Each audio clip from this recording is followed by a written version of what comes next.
Do you remember when you were younger, when you were a teenager perhaps, and this has been the same for quite some time, where teenagers were sort of kind of hang out in a way, and some parents were a little bit more strict than others, and some definitions of hanging out were different than others. Sometimes it was sort of hanging out on the street while people played street hockey. Maybe it was playing some basketball after school in the actual school playground.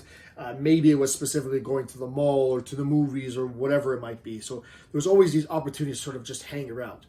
What you did notice though, and probably the reason why your parents didn't want you to hang around, is that they know that when a bunch of people are just sitting there hanging around, usually somebody gets into some sort of a trouble. There's some good ideas that other people might not agree with being good that end up coming into play, and things happen. And of course that's fun, it makes for great memories, but there's a reason why some parents are a little bit more strict, especially with this stuff. So sorry, just to say it again, some parents are more strict with these than others, and there's a reason, I would assume, is because that when you're hanging around and there's no plan, there's no direction, you're likely to get yourself into trouble.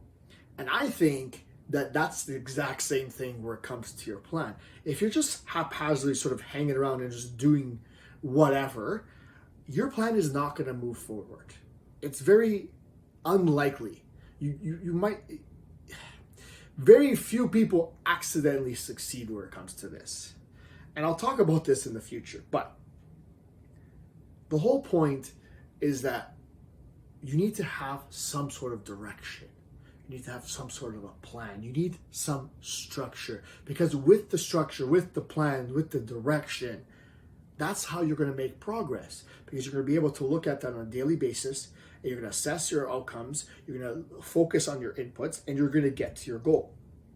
So as much as it might feel liberating or free to just do whatever haphazardly, more than likely that lack of direction is just going to get you into trouble more than it's going to support you in your goal.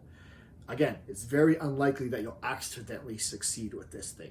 So just stop thinking about this as sort of a hanging around, just see what happens, and get more specific, get structured with it. And I can understand when you're super busy, that structure just seems a lot more frustration. But it might be that structure is a flexible plan, but it is some sort of a plan. It might be the bare minimum that you can focus on that day, but it's still a plan. It's still something that's going to help you with pointing your compass in the right direction. That's the most important thing, because more than likely, if you're a teenager just sitting there hanging around, the results you're going to get might not be the ones that you're aiming for, and it's definitely not the ones that your parents would expect of you. So instead of hanging around listlessly without any direction, get some structure, get some plan, get some direction, and you will get to your goal.